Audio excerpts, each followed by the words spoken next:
Yeah, ngày ní nhôm đừng tới sớm mót.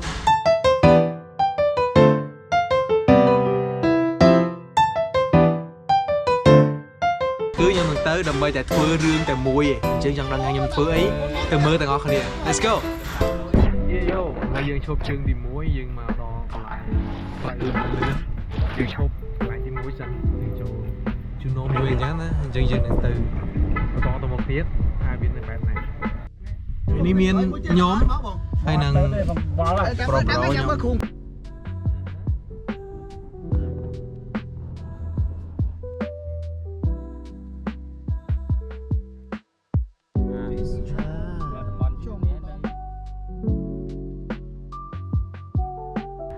Yes, là dương một đo số một đấy.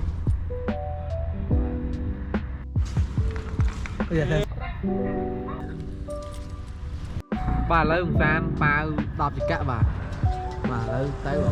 Bà này ôn trong không bạc kê ạ. Trong không bạc kê. Bên lối gì? Bên lối gì? Nhâm pa này. Ôn nè.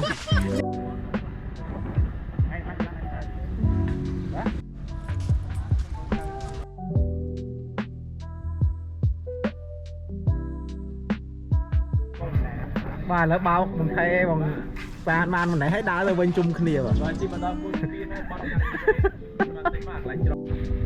Lời bà bu rồi một tinh liệt rồi. Anh đi liên mà Việt bằng liên một đôi liên này. Liên bắn bò.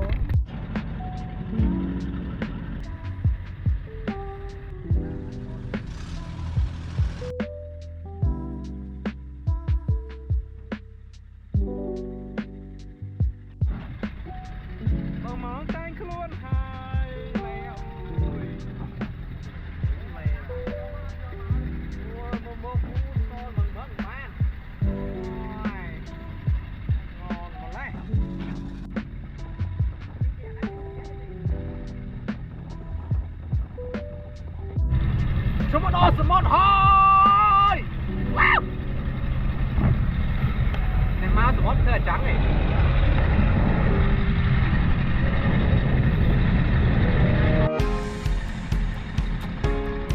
Cứ thấy ta ban thấy lên họ cùng một thật.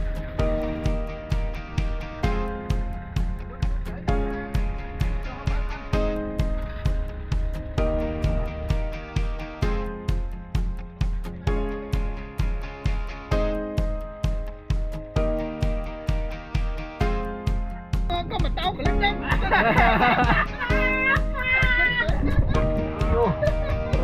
Đi bao lần ghê.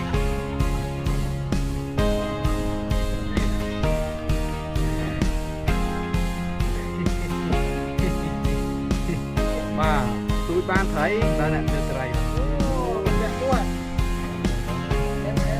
Vô.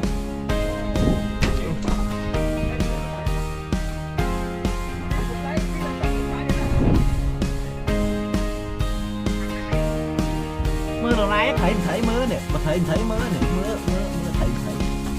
Cái gì? Ôi. Ô. Ô.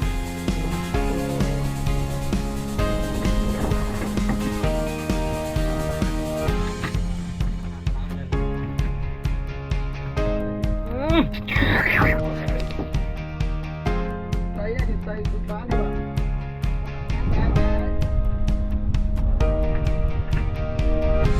Đi. Con áo rồi. Ba không? Đá. Rồi, đá.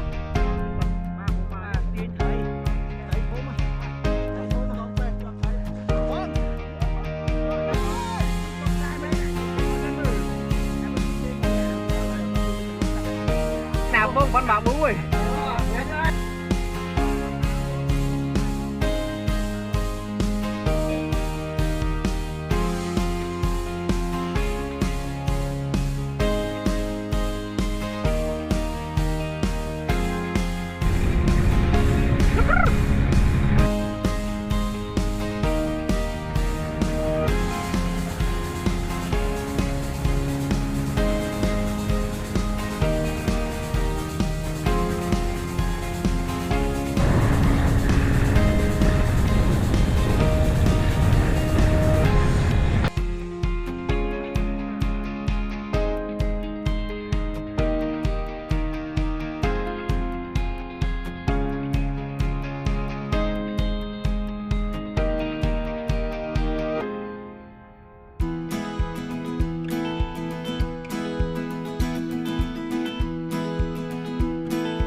បានត្រីច្រើនមែនតើហ្នឹងហើយជាអ្វីដែលយើងមកដល់គឺគោលដៅរបស់យើងបានសម្រេចហើយគឺយើងបានត្រីច្រើនមែនតើ Yes See you ឆ្នាំក្រោយ